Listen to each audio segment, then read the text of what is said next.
Mesdames, Messieurs, merci et surtout bienvenue dans votre magazine d'analyse de l'actualité. Nous avons l'honneur de recevoir sur ces plateaux Maître Yannick Vumbi. Nous fait l'honneur d'être avec nous. Il est porte-parole des ARCN, chercheur en droit parlementaire. C'est un amoureux, bien sûr, de la science. Cher Maître, bienvenue. Merci beaucoup, cher Daniel, de l'invitation.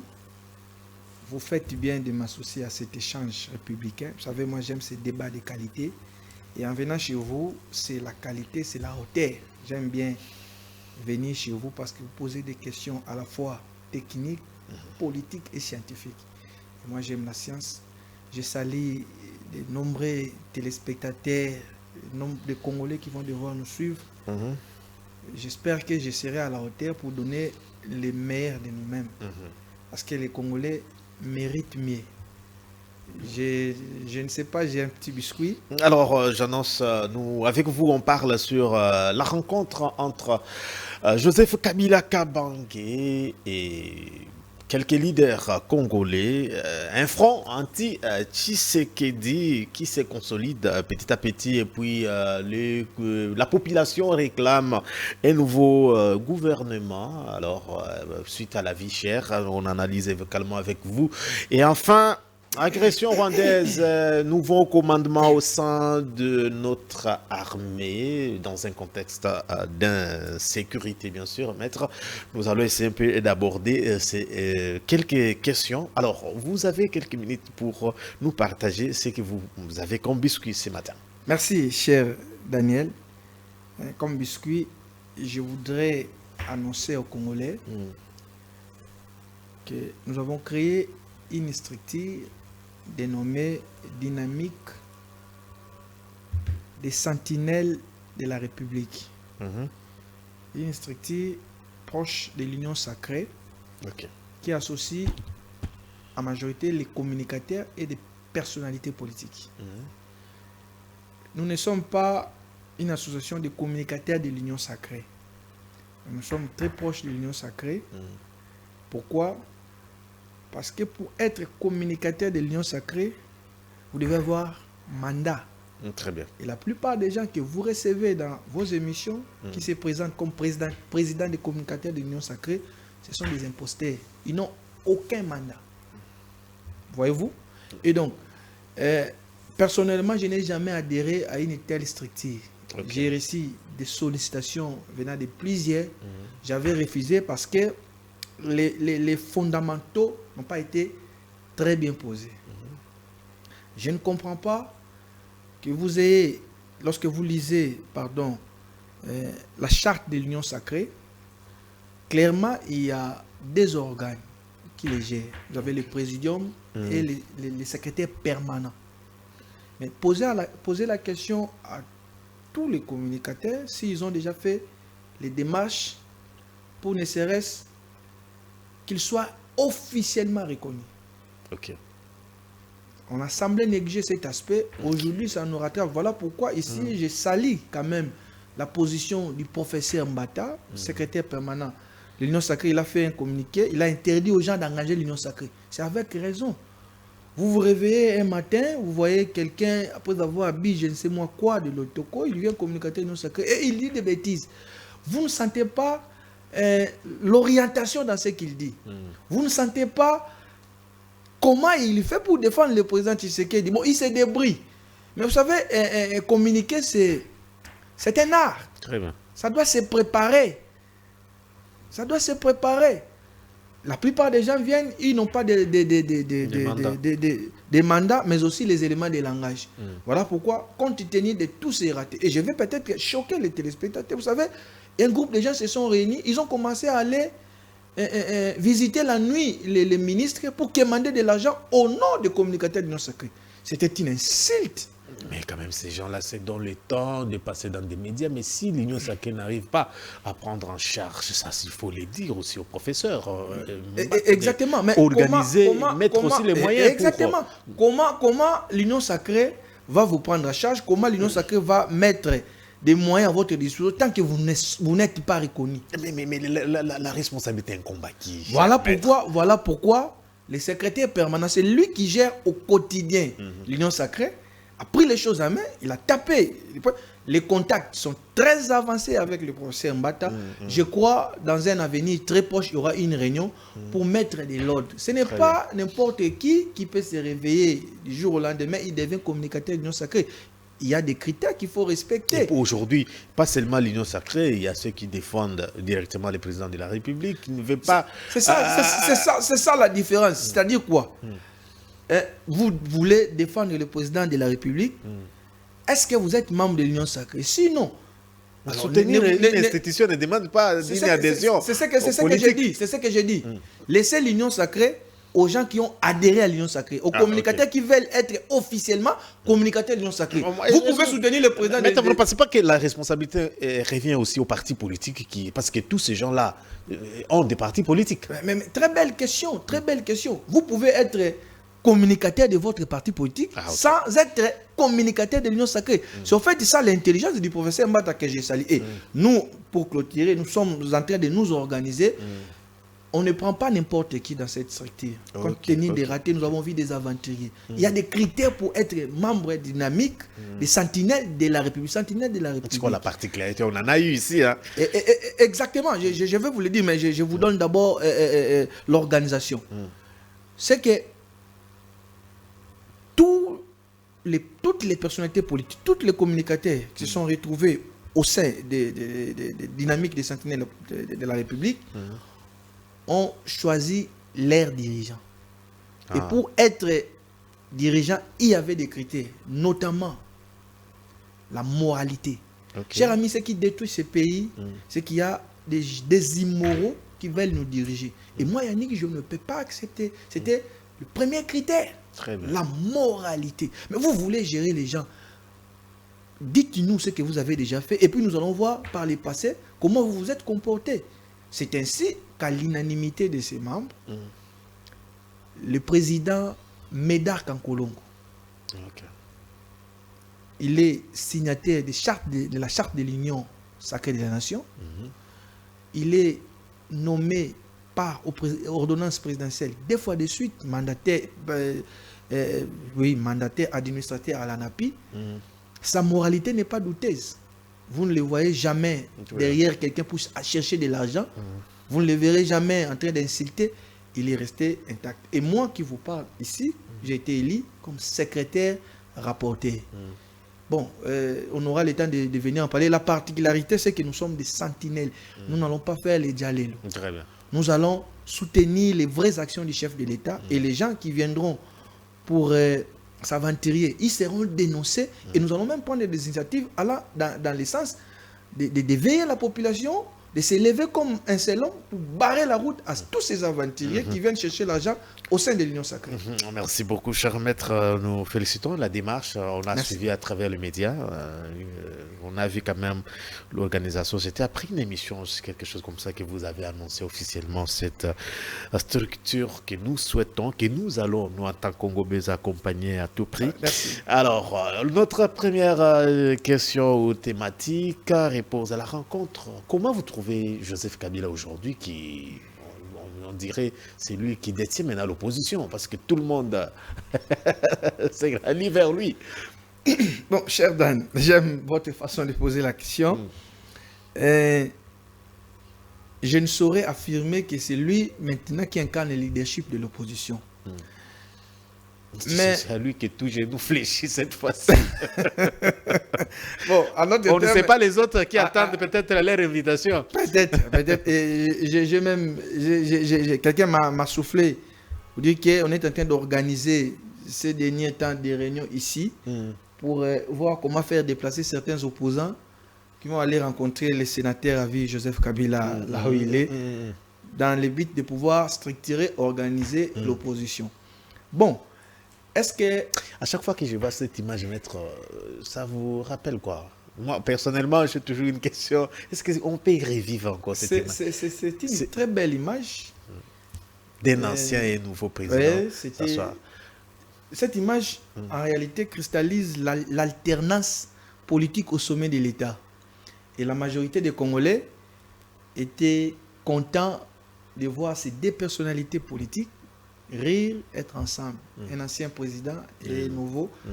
Et j'ai beaucoup aimé le jour. Mais vous savez, la politique,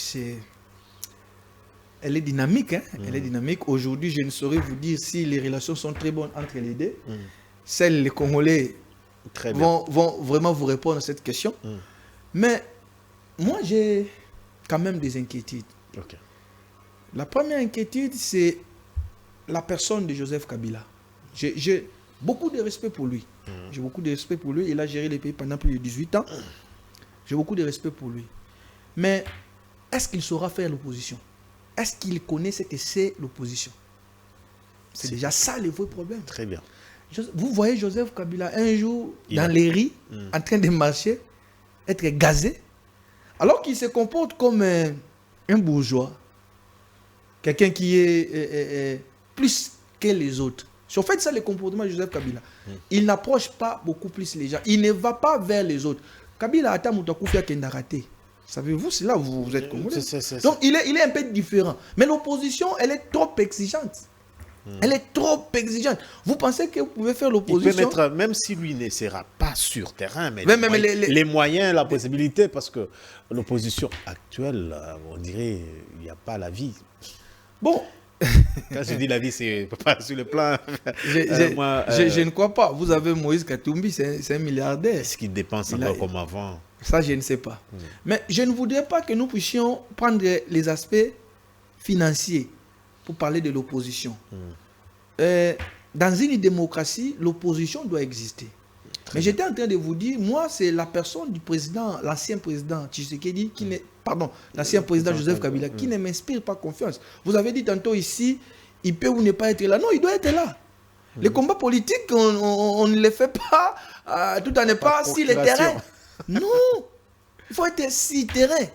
Et je vais vous dire, la plus grande erreur de Joseph Kabila. Okay. Aujourd'hui, beaucoup de gens ne savent pas pourquoi ils se sont séparés avec le président Kabila. Le président Tshisekedi, pardon. La plus grande erreur de Joseph Kabila, c'est que lorsqu'ils ont fait la coalition avec les caches du président Tshisekedi, un gouvernement est sorti. Kabila a réussi à faire croire à ses partisans que c'est lui qui est le PCA de la République. C'était une très mauvaise conception. C'est lui qui gérait même le président de la République. Conséquence, le président de la République peut convoquer une réunion avec des ministres. Les ministres refusent de venir, mais ils y vont à Kingakati.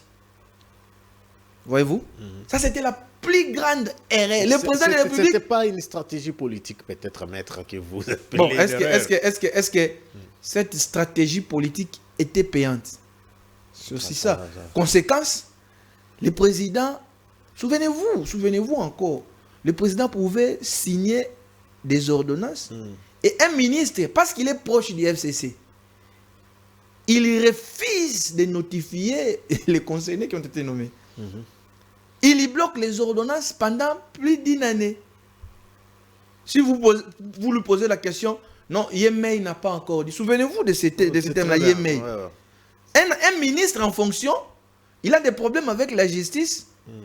Lui, il dit non, Yemei n'a pas encore rien dit. Donc, il a réussi à garder, à faire croire à ses partisans que c'est lui le PCA de la République. Et c'était une très mauvaise conception.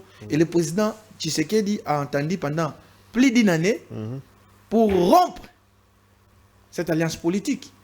Et les conséquences, vous voyez, quelqu'un m'a même dit que l'ancien président Kabila serait en exil. Je ne le confirme pas, on me dit qu'il serait en exil. Non, c'est la question qu'on se pose. Pourquoi il ne revient pas au pays depuis qu'il est parti? Ah bon, ça, il faut peut-être poser la question. Déjà, c'est quelqu'un qui ne parle pas trop. La politique, c'est le ministère de la parole. Kabila prend rarement la parole. Comment va-t-il mobiliser? C'est pas, il ne respecte pas c'est comment encore les statuts de l'ancien président qui n'ont Cela veut dire quoi? Attendez, j'ai entendu. Non, j'ai entendu ce genre de débat, mais c'est une erreur. Les gens se fient sur les droits des réserves. Ah ouais, les droits des réserves. C'est quoi les droits des réserves en droit parlementaire? Regardez, les droits comparés obligent. En France, ont-ils des anciens présidents? La France a-t-elle des anciens présidents, oui ou non? Oui. Non. Vous avez François Hollande, Sarkozy. Est-ce que François Hollande il ne prend pas régulièrement la parole lorsqu'il s'agit des questions? Régulièrement même. Mais les droits des réserves veulent dire quoi en droit parlementaire? Sur des questions stratégiques, sur des questions qui touchent à la survie, à la sûreté de l'État, vous ne pouvez pas, vous comme ancien gestionnaire de l'État, donner votre avis. Donner votre avis sans maîtrise. Kabila, pardon, je préfère dire l'ancien président Joseph Kabila, peut vous dire, bon, je soutiens les FARDC, ils doivent mettre fin à la guerre. Ça, il peut le dire. Mais il ne peut pas dévoiler les secrets d'État concernant cette guerre. C'est ça le droit de réserve. Mais il peut appeler à la mobilisation générale. Ce n'est pas interdit. Mais beaucoup de gens disent que non, droit de réserve, ils ne connaissent pas le contour des droits de réserve. C'est aussi ça la deuxième grande erreur de Joseph Kabila. C'est quelqu'un qui ne parle pas. Kabila était ici, chef de la majorité parlementaire. On a démystifié pratiquement la majorité parlementaire. On a voté des motions contre le gouvernement Ilunga Ilunkamba. Il n'a plus peu mot. On a destitué la présidente de l'Assemblée nationale, Mme Janine Mabunda. Il a plus peu non. Mais vous êtes quel genre de chef? Et moi, il y a une personnalité du FCC qui m'avait dit, nous ne saurons plus continuer ce combat dans la mesure où nous ne connaissons même pas la position du chef. Savez-vous qu'il ne recevait même pas ses propres collaborateurs? Kabila, il n'était pas peut-être déçu parce que... Mais moi, ma question revient encore par rapport à Joseph Kabila. Quel rôle l'ancien président peut jouer dans ces fronts contre... Personnellement, je constate que nous sommes toujours en train de persister dans les erreurs. Errare humanum est, perseverare in errare diabolicum est. L'erreur est humaine, mais persévérer dans l'erreur, c'est diabolique. Pourquoi j'ai dit ça? Regardez, la plupart des opposants se réunissent toujours lorsqu'il faut faire un front contre une personne. Mais pour défendre le Congo, ils ne se réunissent pas. Quel genre d'opposition? Je ne parle pas seulement de cette opposition, même l'ancienne opposition qui est devenue maintenant la majorité actuelle, l'IDPS à l'époque. Quand vous voyez les rassemblements, c'était toujours contre le troisième mandat, contre Kabila. C'est la même chose. Les mêmes causes produisant les mêmes effets. Aujourd'hui, ils se réunissent tous autour de l'ancien président Joseph Kabila pour chasser, c'est ça le terme qu'il utilise, chasser le président actuel Tshisekedi. Mais est-ce qu'on ne tire pas des leçons? Qui aurait des ambitions de modifier la Constitution. Pourquoi on ne tire, malheureusement, pourquoi on ne tire pas des leçons? Ils sont en train de se réunir pendant que la partie est de notre pays est menacée. Vous avez traité cette même opposition d'aller à chaque fois de manière dispersée. Aujourd'hui, créer un front. Mais pourquoi ça vous dérange? Mais Dan, vous êtes un journaliste, Daniel, pardon, vous êtes un journaliste très sérieux. Vous pensez vraiment que la population accorde une importance à cette alliance? Je ne le sens pas et je ne le crois pas. Pourquoi? Les Congolais connaissent Kabila. Kabila a géré pendant 18 ans. Tous ceux qui sont en train de dénoncer, en réalité, il est parmi les géniteurs. L'insécurité à l'est du pays. C'est quoi la responsabilité ou bien la part des responsabilités? On a la question de sécurité. Bon, peut-être on va revenir. Mais si le plan politique, comme Congolais, je ne trouve pas d'inconvénient que les opposants se réunissent. Ça, je ne trouve pas d'inconvénient. Mais je suis allé au-delà pour dire que la personne de Kabila ne m'inspire pas confiance. Je ne le vois pas, moi, Yannick, voir Kabila dans les rues, faire les marches. Parce que c'est quelqu'un qui est, permettez-moi de le dire, les gens peuvent peut-être, Kabila, je le vois trop potin. Personnellement, je le vois. Oh non. Permettez-moi de le dire. Permettez-moi même pas s'exprimer. Comment vous... Je vous dis, je vous dis, le président Kabila n'approche pas, l'ancien président Kabila n'approche pas les gens. Il vit en solitaire. Il est souvent trop seul. Ce sont les autres qui vont vers lui. Mais, mon cher ami, pourquoi le président Kabila ne peut pas aller vers Moïse Katumbi? Pourquoi le président Kabila ne peut pas aller vers Delis Esanga? Pourquoi seulement les autres doivent venir vers lui? Ancien président de la République. Cela veut dire quoi? Cela veut dire quoi? Quand on est ancien président de la République, vous êtes maintenant indié. Vous ne pouvez pas. Vous savez, le président Kabila, moi je vis ici, ça va peut-être choquer les gens. L'effet Pierre Lumbi est très proche de Joseph Kabila. Okay. Il y décède Kabila à Kinshasa, il ne veut même pas assister au deuil. Mais ça c'est quel genre? Et nous sommes des Africains. Je ne cite pas les autres exemples. Donc, moi personnellement, c'est sa personne qui ne m'inspire pas confiance. Et Félix qui est dans tout le temps dans des deuils partout, et puis vous le dites non, il devrait être comme le président ancien. Je ne comprends pas. Le peuple congolais cherche au juste comme être avant de passer.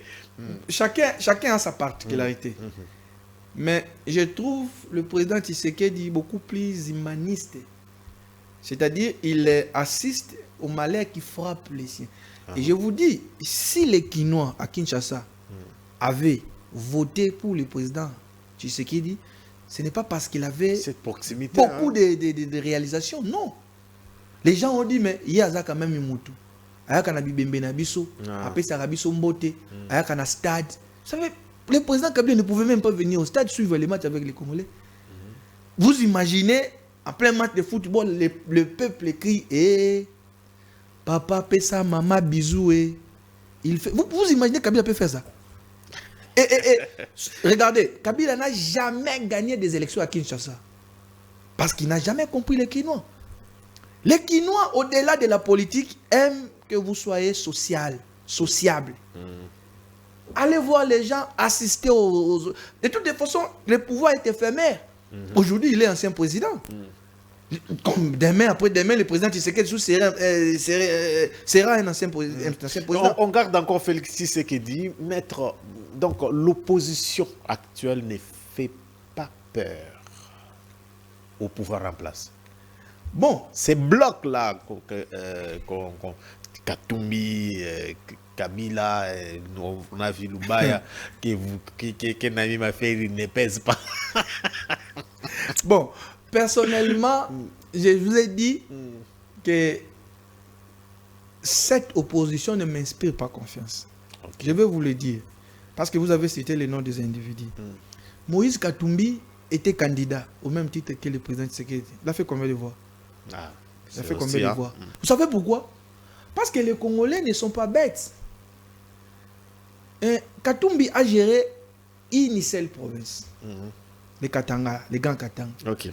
Il s'est enrichi d'une manière insolente. J'ai dit d'une manière insolente. C'est pas moi qui l'ai dit. Il faut voir les archives de Mouyambo et les autres. Certains rapports. D'une manière insolente. Quelqu'un qui a géré une seule province, il s'est enrichi d'une manière insolente. Imaginez, vous lui donnez tous les Congo. C'est un multimilliardaire. Delis Esanga.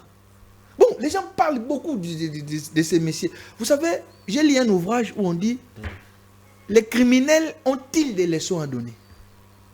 Delis Esanga qui se transforme en donneur des leçons au jour d'aujourd'hui. Mais ces messieurs, pour devenir ministre, vous savez ce qu'il a fait? Il a pris les armes. Ils ont tué les Congolais. À un moment, on les traitait des cannibales. C'est-à-dire les gens qui mangeaient la chair humaine. Pourquoi vous voulez toujours rappeler? Non, laissez-moi le dire pourquoi. Parce que j'ai suivi un Kouidam dire, quand Delis Esanga était devenu ministre, d'autres vendaient les pizzas. D'autres encore étaient ils faisaient les Kadhafi. Moi, Yannick, je préfère encore vendre les pizzas. Je préfère encore être Kadhafi que devenir ministre à la suite d'une rébellion. Monsieur, dans des pays sérieux, quelqu'un qui a fait la rébellion ne peut pas parler. Un criminel n'a pas les leçons à donner aux gens. Donc, quand on dit à 30 ans, il était ministre, oui, mais parce qu'il avait tué les Congolais, il a mangé les Congolais, donc, ces gens-là. Les blocs n'ont pas d'avenir selon Maître Yannick. Je cite Katumbi, j'ai cité Delis Esanga, je vais citer encore Claudel Lubaya. L'union sacrée, pas l'union sacrée, que l'IDPS ne veut plus entendre. Moi, je n'aime pas trop aborder la question du président Martin Fayulu parce que j'ai été menacé par ses partisans. Je suis le seul qui avait démystifié Martin Fayulu. Le jour où il avait parlé, il fallait dépolitiser la CENI. Ah oui. J'ai passé dans des médias, j'ai dit c'est un concept qui n'existe pas. On ne peut pas dépolitiser la CENI parce que la dépolitisation veut dire extraire tout caractère politique à une organisation. Or, la CENI a un rôle essentiellement politique. Depuis ce jour-là, on me dit que moi j'ai traité le président Katumbi de moins intelligent. Martin Fayulu. Pardon, le président Martin Fayulu d'être moins intelligent. Mais de toutes les façons, ce n'est pas quelqu'un qui a une grande capacité de réflexion. Je l'ai dit, ce n'est pas une insulte. Il a été à l'Assemblée provinciale de Kinshasa. Il n'a fait aucune proposition de loi. Aucune. Il a été député national en 2011. Moi, j'étais déjà assistant parlementaire. C'est quelqu'un qui venait toujours en retard. Et il n'a fait aucune proposition de loi. Il venait toujours en retard et il répétait avant tout le monde. Il vient à 16h, à 17h30, il signe et puis il rentre. Il laisse la plénière. Donc, ce n'est pas quelqu'un qui m'inspire la confiance. Claudel Loubaya. Bon, déjà, il représente quoi? Si quelqu'un est incapable de se faire élire chez lui, il n'a pas été candidat, vous savez pourquoi? Parce qu'il savait qu'il était, en réalité, il est du Grand Kassai, aller avec un autre discours contre Tshisekedi, ça ne peut pas tenir. C'est comme ça qu'il a fait une fuite en avant. C'est les cas avec son ami et frère, l'honorable Delis Essang. Il a lamentablement échoué. Vous savez pourquoi? Parce qu'il est allé avec un autre discours. En 2018, alors qu'il soutenait Mordikis, le président Martin Fayulu, mais contre tout attente, ils sont allés battre campagne au Kassai pour le président. C'est comme ça qu'ils ont été élus. Reprendre cet exploit, c'était quand même difficile pour lui. Il a tenté. Il a mordu la poussière. Merci beaucoup. Donc, pour moi, je chute sur cette question. L'opposition ne m'inspire pas confiance.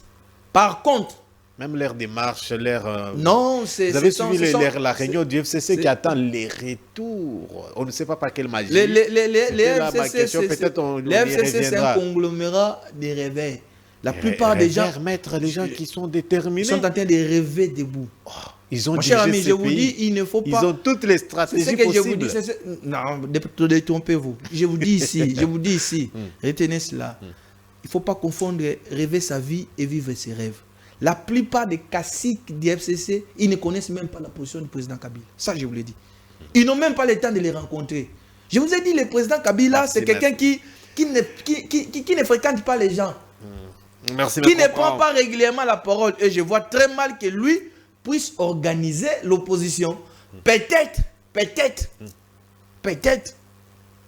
un seul opposant, à mon avis, qui pouvait lui organiser l'opposition, c'est Martin Fayulu. Malheureusement, il n'a pas une grande capacité de réflexion pour le faire. Merci beaucoup, maître. On prend la deuxième question, c'est par rapport à Félix Tshisekedi et son gouvernement. Est-ce que vous pensez que l'heure est arrivée, qu'il faut revoir l'équipe?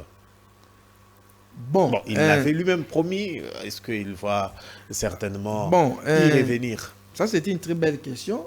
Mais je suis en train de dire, le plus grand opposant du président Tshisekedi sera soit son bilan, soit la population congolaise. Ça ne sera pas les personnalités que vous avez citées. Okay. Et donc le président Tshisekedi a tout intérêt, le gouvernement a tout intérêt de travailler sur les bilans. Parce que ça, c'est le deuxième mandat.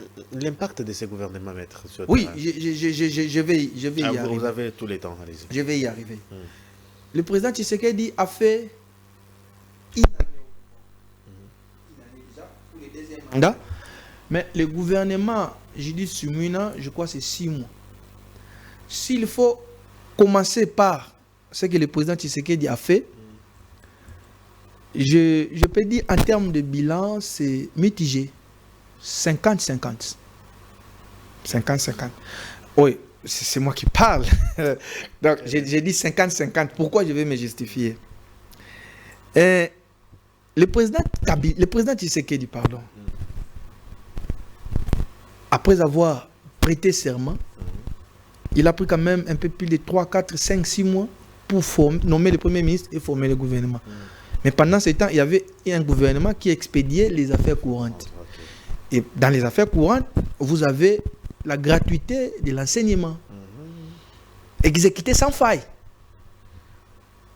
Et les gens, les Congolais n'aiment pas souvent les chiffres. Je donne les chiffres. C'est un peu plus de 2 milliards de dollars. Je parle de 2 milliards de dollars pour la gratuité de l'enseignement. Pendant ce temps, de janvier 2024 au juin 2024, on a mécanisé un peu plus de 70 000 agents publics de l'État. 70 000 agents publics de l'État. Je n'aborde pas la question relative au nombre de recrutements au niveau de l'armée, parce que c'est un peu plus de 50 000. Si vous faites les calculs, vous êtes dans les 120 000 dans les 6 mois. Est-ce que c'est peu? Ça, je ne sais pas, les Congolais vont apprécier. Je ne dis pas que c'est suffisant. Les Congolais vont apprécier. Mais pendant ces temps, ils ont continué à construire, je parle de la construction, pas de réhabilitation, à construire les universités. La dernière fois qu'on a construit des universités, ça date de plus de 50 ans. Aujourd'hui, quand vous allez au Nord Kivu, à Bunia précisément, il y a une construction des universités au Grand Kasaï, voyez-vous, et pas loin qu'ici, à Lipen. Non seulement qu'on a réhabilité, mais on a construit. J'étais là récemment. Permettez-moi de vous le dire, vous n'avez pas envié, par exemple, certaines universités que moi, j'ai vues en Chine. À Lipen, pas loin d'ici, à Lipen. Des très beaux bâtiments. Climatisés, des toilettes VIP. Moi, je les vis. Ce n'est pas loin. Ça, c'est avec la continuité. Donc, il y a un seul problème, ça je dois le dire. C'est quoi le problème de madame? Qui nous a, je vais revenir sur madame. Là, je parle de... J'ai un ami, quand j'ai réfléchi, je me disais, est-ce que vous pensez que vraiment remplacer Samuel Konde, c'était recommencer à zéro? J'arrive ici, madame. Vous avez le temps. Très, très, très important. Président Tshisekedi. Je vais revenir sur madame Soumina, parce que madame Soumina n'a que 6 mois. On va aussi regarder ses réalisations. Très bien. Ouais. Et pendant ce temps, l'une des choses qui, jusqu'à aujourd'hui, font en sorte que les Congolais ne parlent pas, ne comprennent pas certaines choses qui sont faites au niveau du gouvernement, par exemple, dans les secteurs de l'armée, c'est que nous n'arrivons pas jusqu'à aujourd'hui à récupérer, par exemple, les localités. Bon, je vais les citer parce que nous sommes en train aussi de faire ce combat-là aujourd'hui, de récupérer certaines localités. Mais prendre par exemple les Bunagana, reprendre des Bunagana, reprendre certaines localités. Ça, c'est... Donc la question sécuritaire, je vais vous dire, dans les premiers mandats, a posé beaucoup de problèmes. Et je crois qu'on doit beaucoup travailler pour résoudre. Mais je reviens sur Mme Soumina. Le gouvernement de Mme Soumina, les gens doivent vraiment faire les distinguos. Le gouvernement n'a que 6 mois. Mais je vois déjà les... Est-ce une excuse, maître? Non, je ne dis pas, alors que vous avez vanté les affaires courantes. Ça, c'était la continuité. Ça, c'était la continuité. Quand même, on voyait, on sentait quand même. Je ne dis pas que c'est... Comment c'est une excuse. Non, ça, je ne le dis pas. Mais je voulais vous dire ceci. Madame Souminois est arrivée aux affaires. Pour moi, la plus grande réalisation de ce gouvernement, c'est la stabilité des taux d'échange. Cher Daniel, vous êtes un journaliste intelligent. Depuis que cette dame est là, ça va faire maintenant 6 mois que nous avons ce taux de 2840. Ok. Voyez-vous? Ça va faire 6 mois. 2840, 2842. Mais il y a une instabilité. Mais est-ce qu'elle a trop fait? Non. Ce gouvernement, à mon avis, mérite d'être remanié. Pourquoi? Parce qu'il y a les secteurs sociaux qui posent problème. Regardez, il y a un ministre de ce gouvernement qui nous a dit, toute honte bi, que nous allons voir pendant les festivités les prix des denrées alimentaires être revus à la baisse. Aujourd'hui, ça s'avère que c'est une fausses informations. Mais les opérateurs économiques étaient clairs. Ils ont dit, nous avons payé nos marchandises à un prix, laissez-nous terminer, on va y revenir.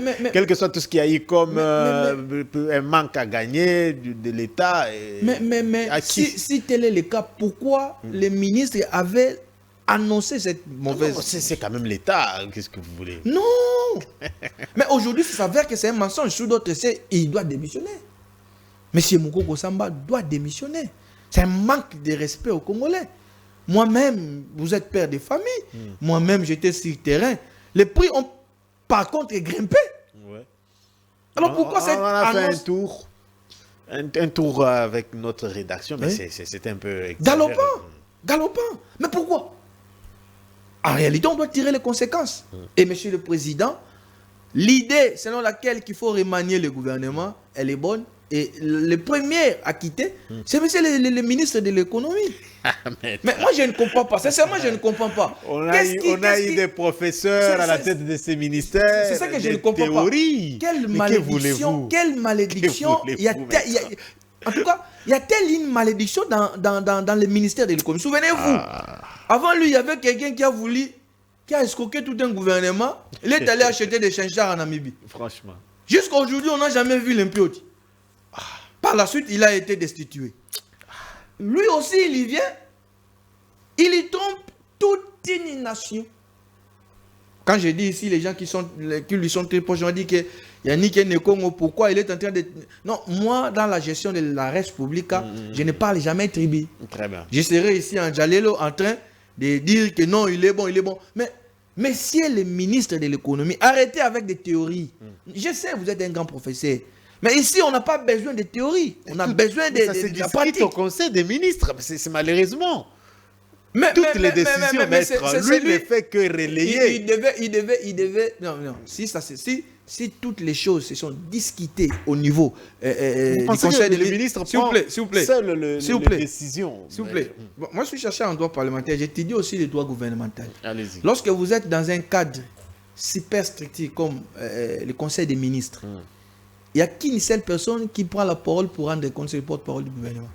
Chose qui n'a pas été faite avec lui. C'est lui-même qui l'a annoncé. Moi, je l'ai suivi. Ah oui, moi, je l'ai suivi. Il a fait un tour là dans des entrepôts, tout ça. Je l'ai suivi. Soit il a commis une faute politique, soit encore, il ne savait pas ce qu'il nous disait. Parce que, mon cher ami, je dois être très dur avec lui. Moi, ma femme me posait la question, mais tu es venu me dire, on va rabaisser les prix, on va... Mais je ne vois rien. Et je suis un leader politique. Quand j'ai fait un tour chez moi à ma base, à Kisenso, on me dit, mais maître, bino bolobaki, on va mon arabe, biso bategno, ça que bolobaki, vous voyez? Mais lorsque cette population s'adresse directement à moi, elles savent très bien que ce n'est pas moi qui avais pris cette décision. Mais elles savent que je peux venir ici dénoncer. Et c'est ce que je suis en train de faire ici. C'est ce que je suis en train de faire ici. Alors, il y a encore une autre action que j'ai saluée. Il faut mettre dans l'actif de ces gouvernements. L'augmentation des SMIC. Salaire minimum garanti. Bon, il y a quand même un ami... Un ami économiste qui m'a dit... Et on n'en parle pas. Malheureusement, mais c'est tous les problèmes que nous avons dans ce pays. Ça devait faire l'objet... C'est ça le problème de Félix Tshisekedi. Exactement. Quand il y a des avancées significatives sur le terrain, on devait en parler. Franchement. On devait en parler, mais on n'en parle pas. On est toujours dans des sujets politiques. Sûrement. L'augmentation du salaire minimum garanti. Nous étions dans les 7 000 francs. Aujourd'hui, c'est 14 500. Et quand vous faites la moyenne, c'est 5 $ par jour. Un Congolais moyen qui travaille, les derniers, doit en principe avoir un peu plus de 130 $. C'est quand même... C'est insignifiant. Mais c'est quand même quelque chose. Parce qu'avant, il avait 65 $. Aujourd'hui, aujourd'hui, ça doit être 130 $. C'est ça le salaire minimum garanti. Beaucoup de gens ne le savent pas. Et nous sommes...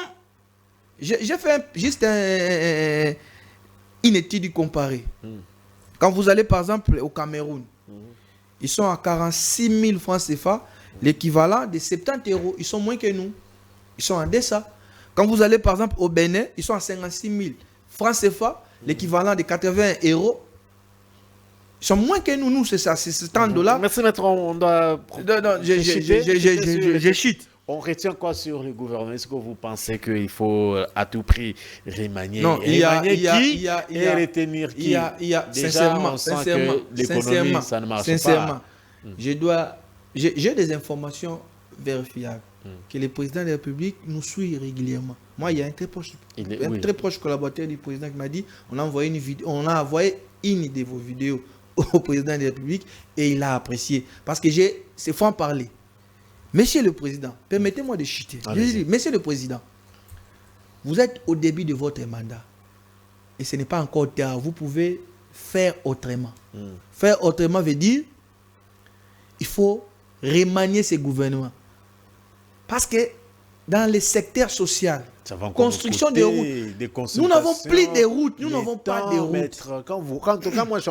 Lorsqu'on entend un remaniement, vous savez ce que ça fait. Non, ça ne peut pas. Il faut que les états-majors des partis politiques se consultent encore. Oui, mais ça va nous prendre encore. Non, pas forcément. C'est lui qui paie. Pas forcément. Il s'agit d'un remaniement technique. Moi, je propose un remaniement technique. Avec l'Union sacrée, plus de 500 partis politiques.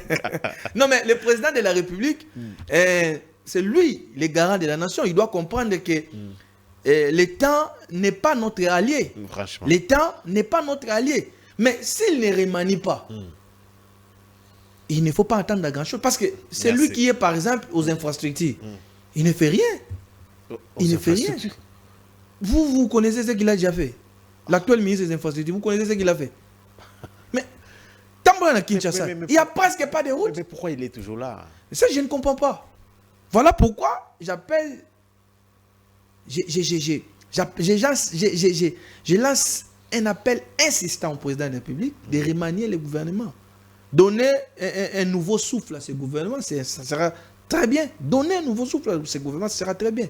Parce qu'en réalité... lorsqu'un gouvernement n'arrive pas à répondre aux attentes de la population, on les change, soit on les remanie. Et au jour d'aujourd'hui, une année après, 6 mois après, on constate qu'il y a des gens qui ne doivent pas ou qui n'ont plus leur place au gouvernement. Ils doivent quitter. Il y a certains qui ont fait plus de 10 ans là-bas, mais des résultats mitigés. Agression à des nouveaux commandements au sein de l'armée. On nous signale qu'à Saké, au Nord Kivu, les FARDC et M23 s'affrontent depuis ce matin. Comment Félix Tshisekedi, on se met des fois à sa place, mais la question de l'insécurité, c'est compliqué.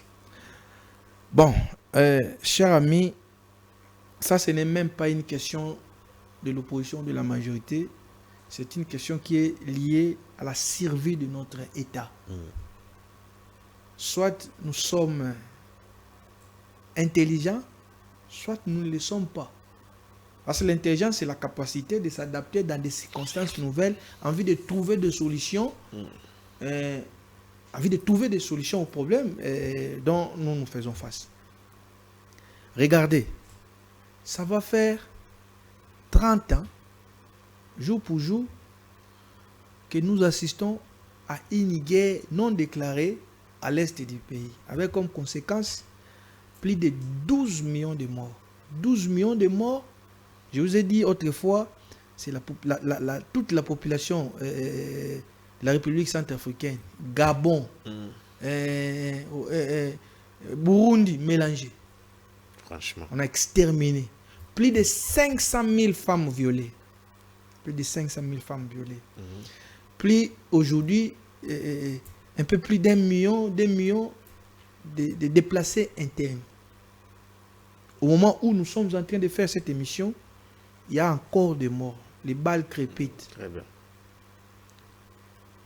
Moi, ça me fait très mal. Moi, je connais quand même comment opèrent les Rwandais. Ce sont des gens qui n'ont aucune pitié. J'ai même lu un ouvrage, s'il faut exterminer les Congolais, ils le feront, pourvu qu'ils continuent à piller nos richesses et qu'ils annexent une partie de la République démocratique du Congo au Rwanda. Est-ce qu'il faut accepter cela, chers Congolais? Je salue les nouvelles mises en place au sein de l'armée, l'air n'est pas au discours. Il faut agir. Ça va faire 30 ans que Kagame massacre les Congolais. Mais je ne parle pas des M23. Les M23 en réalité n'existaient pas. RCD, CNDP, M23, c'est les Rwandais. Et on prend quelqu'un Congolais idiot pour faire croire aux gens pour faire croire au monde que c'est les Congolais. Non, c'est les Rwandais. Et l'objectif, c'est la balkanisation de la RDC. J'ai lu un ouvrage où on a dit, si l'on y prend garde, ce pays risque d'être balkanisé d'ici 2030. Je suis très sérieux quand je parle. Je me rappelle aussi Musée Laurent Kabila. Musée l'a dit. Voilà pourquoi. Je vais citer. Voilà pourquoi. Je reviens sur les 3 phrases de Musée. C'est comme un héritage pour nous les Congolais.